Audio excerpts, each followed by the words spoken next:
สบายดีน้องซื้อนางรัศดาสอนโกษามื้อนี้น้องสิมาเล่านิทานเรื่อง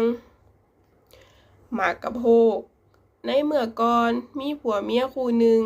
ที่ใช้ชีวิตอยู่นำกันอยู่บ้านป่าขาดอนเขตชนบทที่ห่างไกลซึ่งสองผัวเมียนั้นได้ถือเอาการเฮ็ดไร่เป็นอาชีพต้นตอในการเฮ็ดการสร้าง ในมื้อหนึ่งผู้เป็นเมียก็เลยเป็นไข้หนาว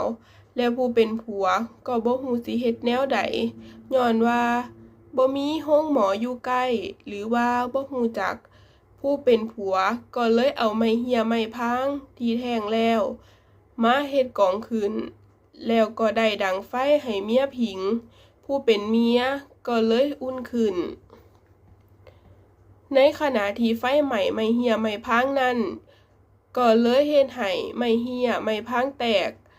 และเกิดมีเสียงดังขึ้นโป้งปางโป้งปางเฮ็ดให้ผีสางนางไห้ที่เฮ็ดให้เมียของเลาเจ็บเป็นก็หนีไปและเมียของเลาก็รู้สึกดีขึ้นและในที่สุดเมียของเลาก็เลยดีไข้หนาว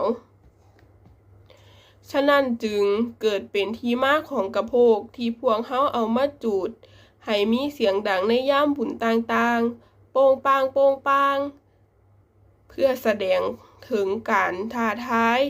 และการขับไล่ผีสางนางไห้หรือเอิ้นว่าเป็นการสร้างความอบอุ่นในงานบุญต่างๆสำหรับมื้อนี้นิทานก็จบลงแล้วบ๊ายบาย